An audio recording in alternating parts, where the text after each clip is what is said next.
allihopa här. Ring tillbaka om en halvtimme och sånt där så blir det skitbra. Halvtimme, ni hörs då. Ha det bra. Hej, hej, hej, hej. Hej då, hej, hej.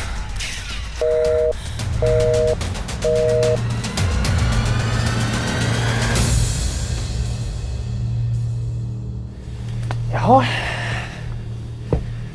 Ska vi se här vad som är fel. Svea Svensson Svensson. Vad fan står det? Svenshen står det. Svenshen? Var det istället för Svensson eller? Alltså, mina normkritiska föräldrar som är genusforskare ville inte att mitt efternamnsuffix skulle innehålla patriarkala inslag och stötta det systematiska kvinnoförtrycket. Okay. Men svensdotter kanske? Nej, min familj är progressiv och uppfostrar sina barn könsneutralt eftersom att kön inte existerar.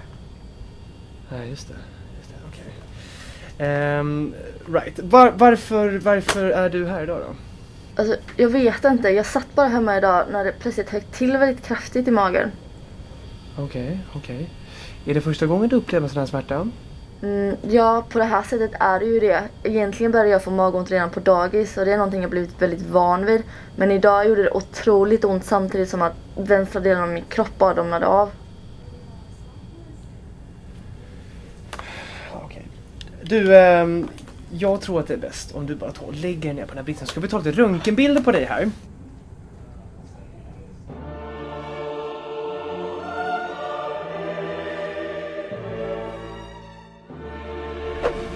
Ja du Svea, det här var inte så jävla bra. Vad är det du menar? Vad är det som har hänt? Ja, det här är precis vad jag befarade tyvärr Svea. Det finns ju bra och så finns det dåliga nyheter. Den dåliga nyheten är att du har en tumör, Svea. Däremot så är de goda nyheterna att du har en godartad tumör. Den vill väl. Och det är alltså därför då det måste opereras bort. För annars kommer den sprida sig till resten av kroppen. Och då kommer den sprida sig hela jävla vägen in till krematoriet så att säga. Om det är sånt du vill göra. Du kanske bara vill begravas också. Det vänta vet inte jag. Menar du att det är en tumör? Ja, som du sitter här och ser så kan vi se då att tumören eller feminismus infectus som vi kallar det medicinspråk har ju passerat det fullständigt harmlösa första och andra vågstadiet här. Problemet är när vi kommer till tredje vågstadiet när saker och ting verkligen börjar kuka ur alltså. För här har ju tumören börjat konspirera mot kroppen och dessutom sprider sig till vitala organ. Och utöver det så ser vi en starka tendenser på fjärde vågsutveckling här. Och det är alltså av alla de här skälen då som vi måste börja operera fort som fan alltså. Men alltså tumörer, de är ju skitfarliga.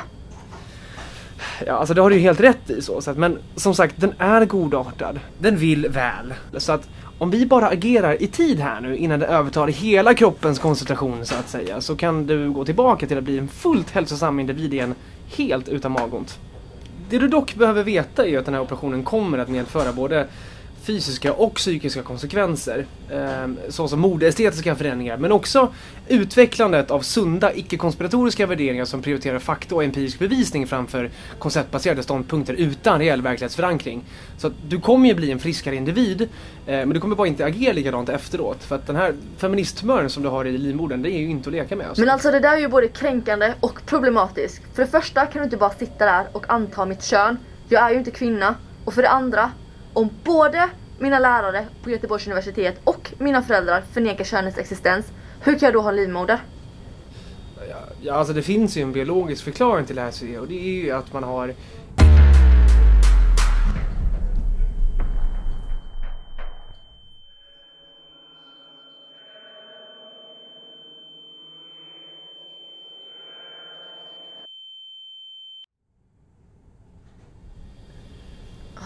Har du gjort sån här operation förut? Ja, så det här är ju skitvanligt. Den här sjukdomen drabbar ju främst Twitter-millennials, innerstadsbor och universitetsstudenter som du själv.